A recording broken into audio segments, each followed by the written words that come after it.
Feliz de estar mais uma vez aqui nessa casa aqui. A gente já veio algumas vezes aqui, né? Assim como o Adilson já foi também várias vezes lá na nossa casa de luz, lá em Vargem Grande, né? E hoje o nosso tema aqui está lá no capítulo 16, né, do Evangelho segundo o Espiritismo. No, esse capítulo é intitulado Não se pode servir a Deus e a Mamon, né?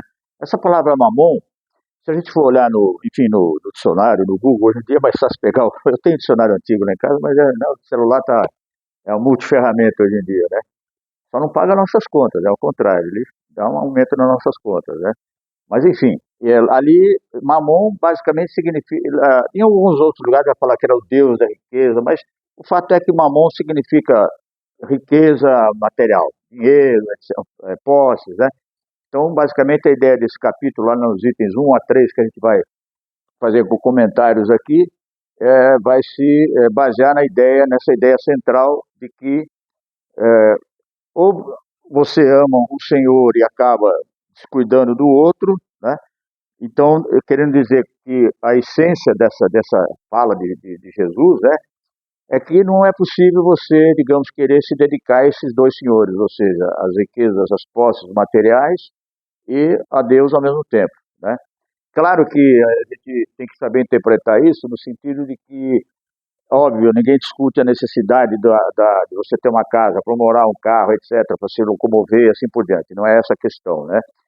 A questão é que eu mesmo, quando era mais jovem, eu acho que muita gente, quando é mais jovem, tem mais assim aquele apelo a essa parte material da vida, né? Seja na questão, não digo tanto das posses, mas da vida material, né? Os prazeres, enfim, a preocupação com o que eu identificava com o chamado ter, né?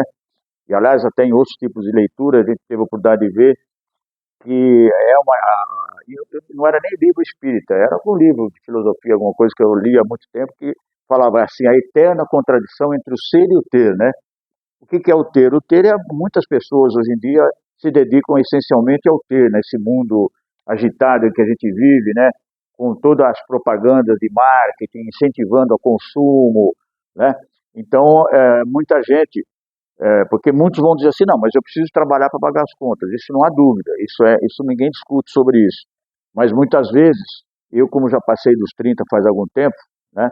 Quando a gente é mais novo, eu pelo menos, estou falando eu me descuidei um pouco dessa parte da questão entre o ser e o ter, ou seja, eu comecei assim, uma vez conversando com uma pessoa, tinha uns 38 anos mais ou menos, e ali, na época, foi um período que eu fui trabalhar com caminhão, né? Deixei de fazer, a minha formação é técnica e mecânica, mas enfim, deixei de fazer o que eu estava fazendo e fui trabalhar com caminhão. Aquela mania que a gente tem às vezes em uma certa época da vida, né? E caminhoneiro só fala de uma coisa, caminhão. Conversando assim um dia lá com esse caminhoneiro, eu já tive um caminhão assim, o caminhão não sei o que jeito, põe antena, põe isso, põe aquilo, ou seja, bem a vida material, né? Mas só que no meio da conversa, ele falou assim para mim assim, mas a minha vida foi melhorar quando eu coloquei Deus em minha vida. Isso faz, eu tenho só 73, então faz aí, quanto, 25 anos, 38 para 73 dá 25, se eu não estou fazendo, não, dá 35, né? Porque então veja bem, aí aquele interessante isso na vida da gente, porque a partir daquele dia, aquilo ficou meio que assim circulando em torno da minha cabeça. E aí eu comecei a refletir, eu pensei assim, mas não deve ser a primeira vez que essa fala, digamos, chega para mim. Não deve ter sido a primeira vez, só que eu não estava ouvindo. A questão da diferença entre o Deus na vida da gente, né, e a questão de você vivenciar essencialmente as preocupações materiais, né? E demorou razoavelmente para eu ir processando isso e até devagarinho começar, enfim, já depois a me dedicar à doutrina espírita e a luta continua, como a gente diz, né? Porque não é o fato de você estar ali militar, a gente está há 20 e poucos anos aí na doutrina, mas isso não significa que você já ganhou a tal da vida eterna, né? Que é no item 2, até depois eu volto um pouco para o item 1, tá? Já que eu, mais ou menos fazendo a ligação do que a gente está falando aqui, no item 2, esse capítulo, é aquela situação daquele jovem que tinha muitas posses, que ele chega para Jesus, e fala assim, mestre, mas como é que eu faço, né, para ganhar a vida eterna? Parecido com aquela outra pergunta lá do doutor da lei também, que fez a mesma pergunta para ele, só que em relação que a conversa foi para outro lado, digamos assim, né? No caso do doutor da lei, que não vem ao caso aqui. Mas, nesse caso do jovem, aí Cristo fala para ele assim, mas você segue os mandamentos, né? Aí o jovem, mas quais mandamentos? Aí Jesus fala os mandamentos de Moisés, né? Da época ainda de Moisés, né? Não furtar, não amar, honrar pai e mãe, não dar falso testemunho, etc, etc. Né? Não vou lembrar de todos os 10 aqui, para ser sincero, mas aí o jovem fala assim, mas eu já faço isso já desde muito tempo. Aí Jesus fala para ele, fez um desafio a ele, na verdade. É que Jesus, se a gente for analisar, né, Jesus, ele sempre nos desafia, né? Eu diria que Emmanuel, é mais interessante comparar Emmanuel, numa escala bem menor, a Jesus, no sentido de que Emmanuel também nos cobra, assim, como ele cobrava de Chico, né, uma postura, assim, bastante disciplinada, nesse sentido de manter o lume do caminho da iluminação, né, e mesmo que em algum momento você escorregue um pouco para a direita ou para a esquerda, mas que você lembre que o caminho da iluminação, o que é? É realmente vestir nesse caminho a prática dos ensinamentos de Jesus, né? E aí, então, Jesus, fazendo essa pergunta para ele respondendo que já seguiu os mandamentos há muito tempo, ele faz mais um desafio ao jovem, porque ele diz assim, mas se você quiser ser perfeito, você precisa dispor dos seus bens, e Jesus sabia, né? Sem perguntar, sabia que ele já tinha muitos bens, né? A gente sabe que a grandiosidade da percepção, da penetração do Espírito de Jesus era algo que a gente não consegue nem imaginar, né?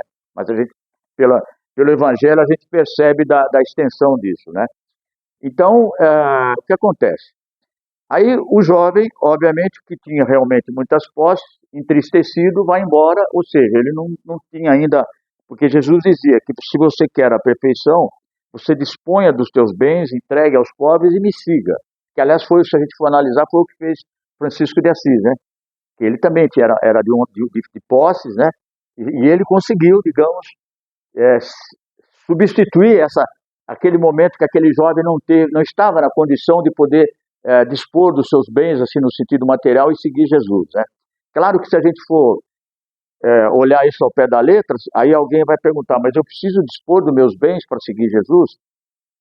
Se a gente for analisar, a resposta é não, porque a questão não é o fato de ter os bens, na realidade é o que a gente faz com esses bens, né? Que depois, lá voltando agora no início, lá no item 1, né, onde essa fala, centralizando, assim, resumindo a fala de Jesus, né, que alguém lá na multidão, numa das passagens que ele fazia as suas pregações, alguém lá na multidão grita e fala e pede a ele assim, Senhor, eu preciso que faças a partilha da minha herança com meu irmão, né? E Jesus, enfim, responde a ele que ele não, quem é que tinha encarregado a ele dessa função, né? E aí ele complementa, né? Que ele diz assim, olha, vocês precisam se guardar dessa avareza, dessa cobiça, digamos, material, né? Porque na realidade a vida de um homem não está nas suas posses, ou seja, que vida ele está falando? Ele está falando na mesma pergunta do Jó, a vida eterna, né? A vida espiritual, né? Então, que a vida espiritual, esse sentido de guardar da avareza, ele quis dizer nesse sentido, né? Que a vida do homem não está nas suas posses, mas ele não precisa dispor, agora não é ele que está falando, agora fazendo já uma interpretação assim, em torno tanto desse primeiro momento do que ele fala de guardar-se da avareza e ao mesmo tempo do jovem que não teve assim o desprendimento ou o entendimento de dispor dos bens dele, porque talvez ele não precisaria fazer radicalmente, porque Jesus sempre, como eu estava dizendo antes, fazendo uma volta de novo aqui, Jesus sempre nos desafia, porque se a gente for lá naquele capítulo, se não me falha a memória, acho que é o capítulo 17, Sede Perfeitos, em que ele vai fazendo uma sequência de uma fala, depois ele fala assim, ele vai falando, né, que o sol nasce para os justos e para os não justos, enfim, da igualdade, digamos assim, da amplitude da justiça divina em relação aos chamados bons e maus, né, aos discos bons e maus. E aí ele fala no final assim, sede logo perfeitos, como é o nosso Pai. Aí depois até o Kardec diz assim, mas a gente sabe que nós não podemos ser perfeitos como Deus, porque perfeito é só Deus, mas nós podemos trabalhar dentro da ideia do caminho, né? A iluminação, a maior iluminação possível que a gente possa ter em cada encarnação e sendo progredindo gradualmente, né? Ou seja, é, para poder buscar pelo menos a perfeição relativa, né? Porque se nós fosse, como Deus é único, né? Onipotente e único, ele tem a perfeição absoluta, digamos, e nós não, nós podemos nos aperfeiçoar pouco a pouco e ir buscando aquela chamada perfeição relativa. E aí nessa questão, então, entre a contradição entre o ser e o ter, que no caso a gente pode fazer a correlação com a ideia de não é possível amar se eu for pegar nessa mesma sequência, o ter e o ser, eu vou falar, não é possível amar a Mamon e a Deus ao mesmo tempo, né? Aí você pode inverter também a ideia. Ou seja, se eu vou me dedicar a uma vida material, digamos assim, absoluta ou quase absoluta, eu certamente estou me tornando um egoísta, porque eu vou me tornar também um avaro, quer dizer, eu vou querer acumular tudo para mim, ou seja, eu vou incorrer contra aquela ideia essencial que está lá no livro do próprio Evangelho, que quais são os dois, digamos assim, as duas chagas, ou as duas imperfeições essenciais que a gente precisa batalhar para extirpar de nós, né? Quais são, né? Então é o egoísmo e o orgulho, né? Que são contrários ao que? A humildade, a benevolência, né? Então, é isso tudo que está em jogo, na verdade, né? Quando a gente analisa essa questão, amar a Deus, amar a Mamon, e também tem um outro, eu não lembro agora o capítulo, mas você vê que isso vira digamos assim, uma teia, mas que você vai ligando tudo do mesmo raciocínio. Por exemplo, existe um capítulo do Evangelho segundo o Espiritismo, que eu não me lembro qual é agora, mas onde ali se coloca a questão de você ser um homem do mundo e, ao mesmo tempo, buscar a Deus e buscar praticar os ensinamentos de Jesus. Ali fala isso, né? Tanto que fala lá que não adianta você digamos, açoitar, ou seja, se fazer o autoflagelação, achando que com isso você vai melhorar o teu espírito, você vai estragar o teu corpo, vai desrespeitar o teu corpo, né? Ou seja, o que você vai ter que extirpar em você e sacrificar em você, e fustigar em você, é justamente o orgulho e o egoísmo. Então, digamos, do lado de Mamon, ou seja, do lado dos valores materiais, e aí tem um aspecto também, que aí é baseado em Emmanuel. Emmanuel tem aqueles livros que eu acho muito interessante, que é o Evangelho, né, segundo Mateus, por exemplo. Eu tenho em casa só de Mateus e de Lucas, né? Por quê? Porque eu analisei o preço daqueles livros e eles não são muito baratos, né? Aí o que eu fiz? Eu olhei assim, dei uma olhada assim na geral no livro do Evangelho segundo o Espiritismo, e os casos que mais são citados lá é Mateus e Lucas. Claro que tem João, tem Marcos, mas eu olhei assim e falei, não, aqui é como se fosse uma estatística mesmo, né? A maioria que tá sendo citada é Mateus e Lucas, então eu vou comprar os dois. Tem os dois lá e os outros ficam para depois, porque ele tem para João, tem, enfim, para todos, né? E é interessante que ele coloca nessa questão da propriedade, né? Ou juntando também com a questão da avareza, que a avareza mais especificamente está no item 3 do Evangelho, né? Mas já digamos, marcando aqui os 3 itens, o Emmanuel ele coloca o seguinte, ele diz assim, você tem que buscar, digamos assim, não é, ele não usou o termo posse lá, agora eu até vou pegar minha cola aqui para tentar ser mais fiel ao termo que ele usou lá, tá? Eu achei interessante a fala dele aqui, nessa questão, de analisar essa contradição entre você ou ficar do lado de Mamon, ou seja, do lado das posses materiais, ou do lado de seguir a Deus, né? Aí eu vou usar minha cola aqui, eu acho que é interessante aqui, ó, quer ver? Aí ele fala aqui assim, ó, a avareza não se restringe a guardar dinheiro de forma mesquinha, porque no momento que a gente fala fulano é avarento, a gente pensa muito nessa questão do dinheiro, né? Aí o que eu achei interessante é que ele fala aqui assim, toda avareza, isso é Emmanuel falando, tá? Com relação a esse nosso tema aqui. Toda avareza é centralização doentia. O que seria essa centralização doentia? É principalmente o egoísmo exacerbado, né? Ou seja, eu quero tudo para mim, né? Que é avareza no sentido de querer tudo para si, né? E ele diz assim, é uma centralização doentia, que seja tudo para mim. Essa seria a centralização. E doentia porque ser extremamente egoísta já é doentio em si mesmo, né? Aí ele diz aqui, olha que interessante, aqui que eu queria lembrar. É preciso adquirir no clima do Cristo, ou seja, nos ensinamentos do Cristo, na prática dos ensinamentos do Cristo. E quando ele fala adquirir, o que seria esse adquirir? Pode ser a compra de um carro, pode ser a compra de um celular, mas de repente alguém precisa de uma carona, eu vou dar uma carona. Ou então alguém precisa que eu leve ele no médico, eu vou levar, eu estou fazendo o quê? Eu estou usando o meu carro também, não só a meu favor, ou seja, eu estou descentralizando um pouco esse meu egoísmo e estou colocando aquele bem à disposição de outras pessoas, a serviço de outras pessoas, né? Aí ele diz aqui, lá, é preciso adquirir no clima do Cristo, espalhando lá os benefícios da posse temporária. O que é a posse temporária? Pode ser o carro, pode ser, enfim, todos os bens materiais, a casa, etc. Mas tem uma outra posse, normalmente, que ele se relaciona aqui, que a gente normalmente não entende como tal. Mas quando ele fala aqui, ó, quer ver? Ele diz aqui assim, ó. Quer ver? Deixa eu ver aqui. Voltando aqui. Não vai demorar mais que meia hora, viu? Bom, eu não sei onde que está, mas a ideia que ele fala é o seguinte. A questão dos, digamos assim, dos bens exteriores em oposição aos bens interiores. O que são os bens interiores? Aquilo que o espírito pode adquirir. De que maneira? Estudando, ou seja, até no livro do Evangelho também existe uma mensagem lá no capítulo 6, que é o Cristo Consolador. Gente, eu só pego uma pergunta para vocês. Eu estou dando muita volta ou vocês estão encaixando as coisas para vocês? Porque às vezes eu me pego, às vezes, aqui graças a Deus não aconteceu ainda, mas às vezes lá na Casa Vida e Luz, que a gente está mais à vontade, nos cursos, às vezes a gente começa a falar, de repente, você tem uma ideia em mente, você vai falando, de repente no meio do caminho, caramba, onde é que eu quero chegar aqui, né? Mas então, às vezes, eu dou esse break aqui para não correr esse risco, né? De me perder. Mas é o seguinte, então o Emmanuel também coloca essa questão entre a contradição do ser, né, que é o nosso mundo interior, o nosso mundo espiritual. O que a gente pode adquirir para enriquecer o nosso mundo espiritual?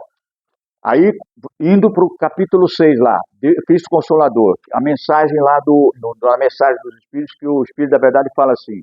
Ele vai falando bastante coisa, dantes como em Israel, não sei o quê, ele vai falando, aí chega lá no final, que é o ponto que eu sempre gosto de memorizar, que é assim, ele fala assim, espíritas, eis o primeiro ensinamento, amai-vos, eis o segundo ensinamento, instruí-vos.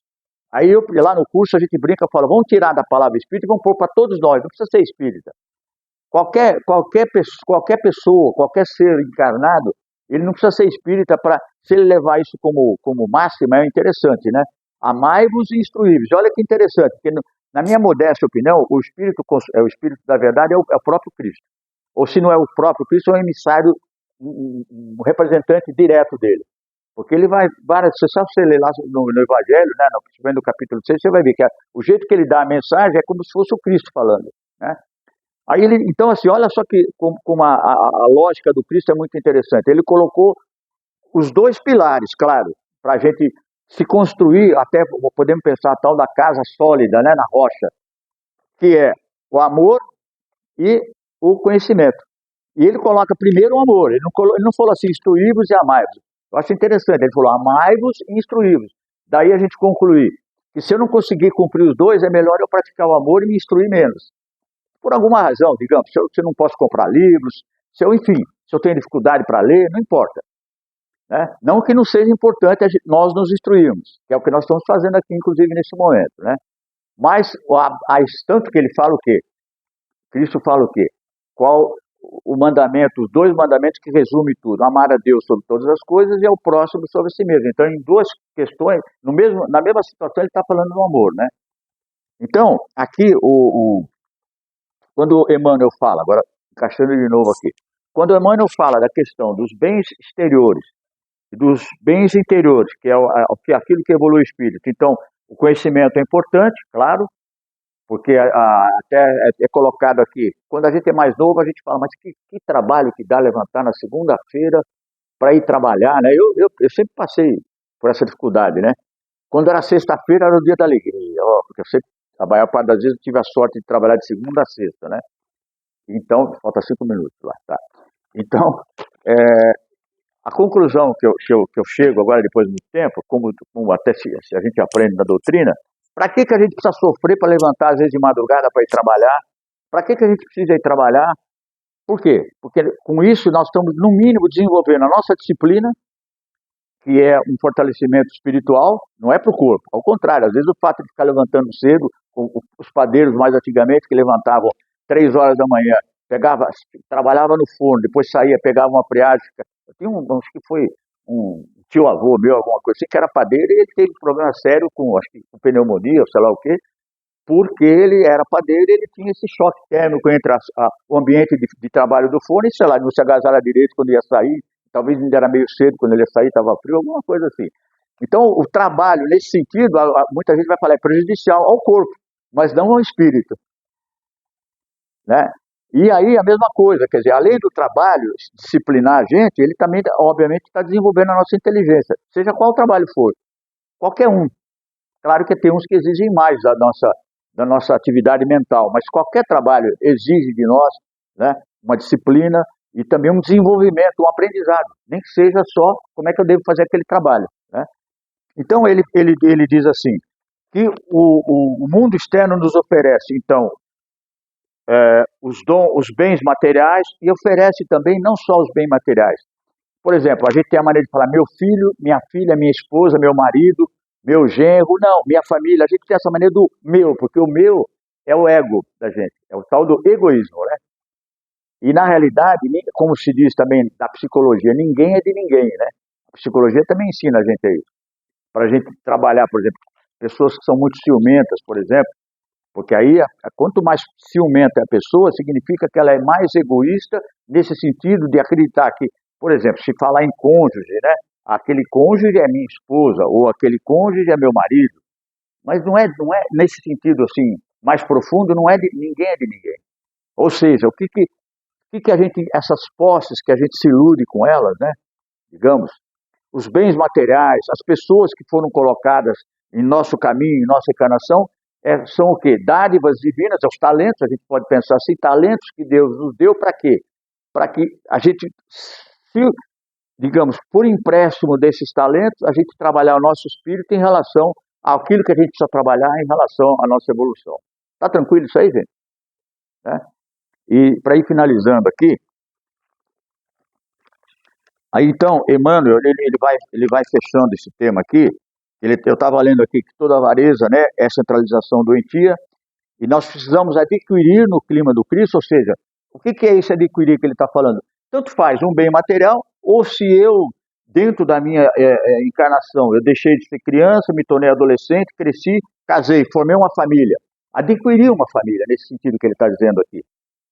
Mas ele diz assim, é preciso adquirir no clima do Cristo, coisa que a gente normalmente muitas vezes se esquece, né, na verdade, né? Espalhando lá, os benefícios da posse temporária, seja o exemplo do carro que a gente deu, às vezes alguém que precisa ir para um hospital, alguma coisa, na sua família também, através da sua família, o fato de você ter, às vezes, o benefício de viver numa família, onde você tem o benefício de ser feliz, que a sua felicidade se expanda em favor daqueles que são menos felizes, né? E aí ele diz aqui, para que a própria existência não constitua obstáculo à paz e à alegria dos outros. Aí na conclusão, ele vem aqui e diz assim, a vida do homem, ele vai repetir o que a gente já falou lá em cima, a vida do homem não consiste na abundância do que possui.